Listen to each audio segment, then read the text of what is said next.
Good afternoon, ladies and gentlemen. Sorry, I'm rather old school in that way. It's great to be here at the SDP Conference, and thank you, William, for inviting me. The array of speakers here come as fresh water to anyone who's struggled through the desert which has been the Tory party conference this week. Did any of you watch it? Well, sometimes it did feel rather as though one was intruding on private grief. Either that, or one was peeping through a curtain into an alternate universe. This universe was one which seemed to be not concerned with an increasing sense of law and order breaking down. It was a universe in which statues weren't toppled and police did not turn up on people's doorsteps because of something written on social media. It was a universe which didn't appear to comprehend the extent of the political transformation of our institutions. Indeed, it was a universe which appeared not to take seriously the threat to the very foundations of our nation and, indeed, I believe, our civilization. The absence of any sense of urgency surrounding all these issues would seem to be something of a drawback for a party which calls itself conservative.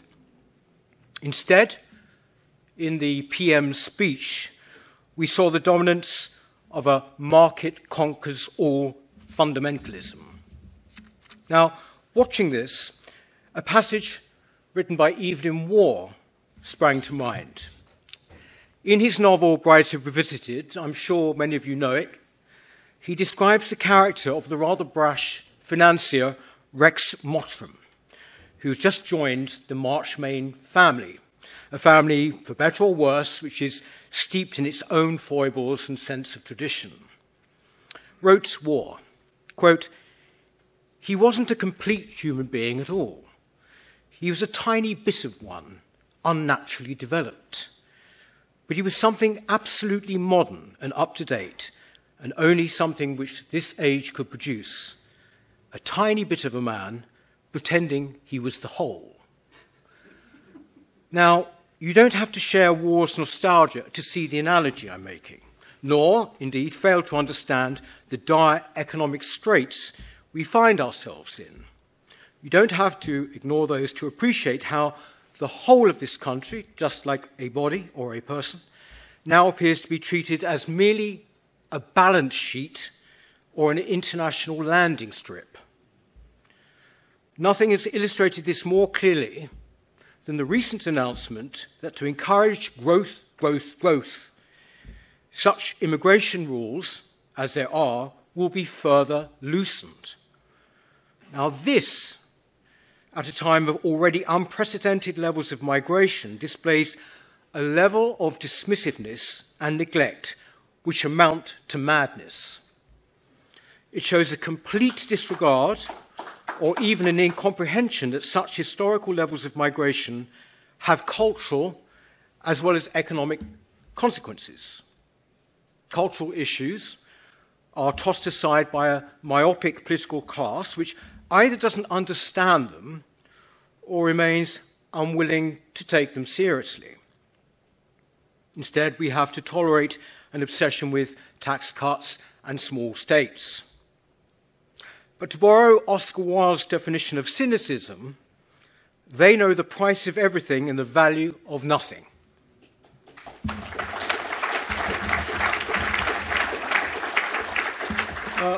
We at the New Culture Forum are concerned with cultural issues because they are the most important of our time. When I founded the NCF in 2006, I believed then that politics were indeed upstream of culture, and I believe it now. I believe that, contrary to what many people think, people vote not purely out of economic interest, but also from a genuine concern for the future of their country as expressed in issues that are not necessarily economically quantifiable. They care about our institutions, they care about our culture, they care about our history, and they understand clearly the motives of those who wish to denigrate and debase these things. They understand it far more clearly than the political and media class, which is prone to a herd-like adherence to intellectual fashion. Now, sooner or later, the Tory party might wake up on this, or it might be forced to by way of a huge electoral defeat, which is looking increasingly likely. Or indeed, it might not wake up. But those who seek to govern us, whoever they are, cannot, must not continue to avoid or ignore the attack on our culture, history, and indeed our very sense of ourselves as a nation. For that to happen, though, they need to acknowledge the extent of the problems. The fact that our institutions have been captured wholly by the left. The fact that a woke ideology of the sort so beautifully described by Joanna there, which brooks no opposition, dominates all areas of public life, from the police to our schools, from our museums to the civil service.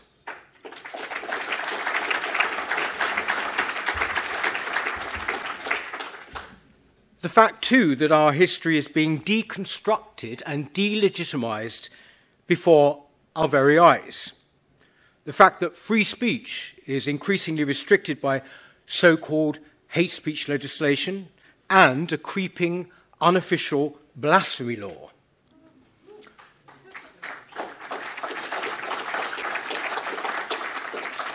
Ladies and gentlemen, there is so much that can be done if the political will is there. I'd like to share with you some suggestions of my own. I say that all institutions which stray from their remit by prioritizing ideology should be challenged and, if necessary, lose any public funding they receive.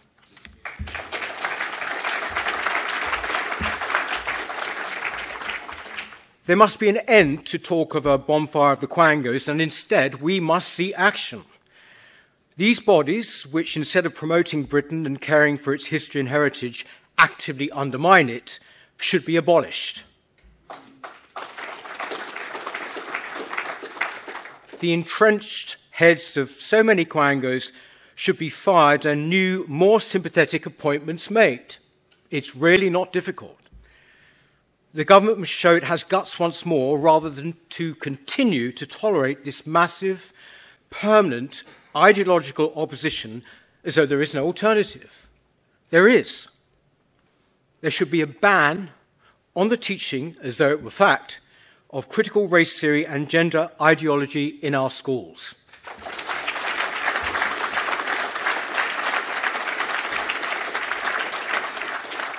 The indoctrination, and that's what it is, the indoctrination of our children must end. It must be stated unequivocally that there is no blasphemy law in this country, and that we will never, ever again tolerate a situation where a teacher has to go into hiding for showing his pupils cartoons, as happened recently in Battery.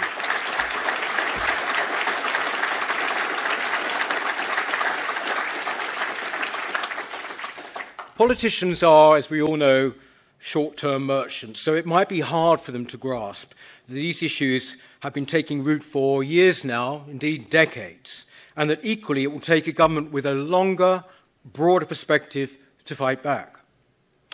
But fight back they must.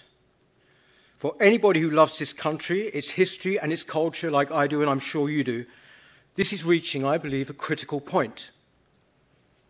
In the meantime, it's up to people like us not to give up and not to despair. Things can and do change.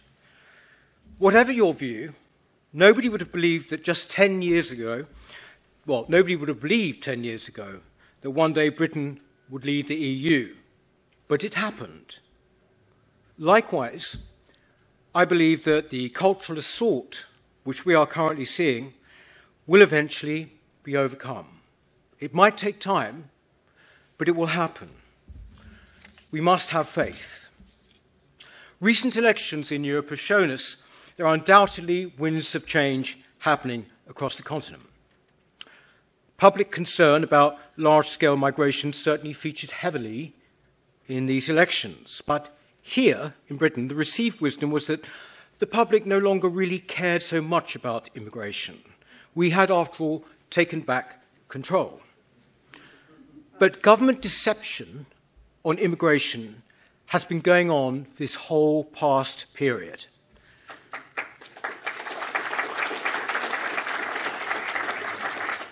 A record number of visas were issued last year, over 1 million, and a record number of illegal immigrants have continued to cross the channel, with the government offering stunts which we all know have very little hope of taking any real effect. Now, the government is now building on this deception, and it represents the abandonment of even the pretense that we should instead train and equip our own people. They are being treated as being beside the point, effectively thrown on the scrap heap. The cultural effects, too, of mass migration can also be seen all around us. To take very recent examples, imported sectarian violence has been scarring the streets of Leicester. Clashes based on imported political issues have also led to violence in London. Such incidents have happened before, and they will certainly happen again in the future. Yet, anyone who demurs from the official narrative that immigration is an untrammeled good and that diversity is the main source of our strength faces ostracism, insult, and charges of racism. Lobbyists for migration, whose motives are never questioned by the media, have successfully managed to blur the crucial distinction between the moderate levels of immigration allowed by any normal country and mass migration of the type Britain has experienced over the past 20 years. British people, I believe, are reasonable, and they can easily make such a distinction. But they are not listened to. Indeed, they are actively ignored. Now, my own belief is that the situation is reaching such a point that the only answer is to have a moratorium on immigration. Such a pause would allow us to catch our breath, to assess where we are and put in place the border control which people thought they were voting for in 2016, and indeed which most people have always wanted. To those who say that such an idea is unreasonable, I would say that for years the British people have not been treated reasonably by those who have instead ignored and demonized them. Now, I know that the SDP has a robust policy on migration, which it proposes should indeed take place over a generation. I admire the courage of the SDP in being the only party right now to take such a position. And by way of finishing, I will say to you, ladies and gentlemen, and to William, that this amounts to a huge opportunity for you. Any attempt to seriously confront not just the issue of mass migration, but the wholesale hollowing out of this great country will be met with a ferociousness which will make Brexit look tame. But it will be worth it, and the future of our country depends on it. Thank you.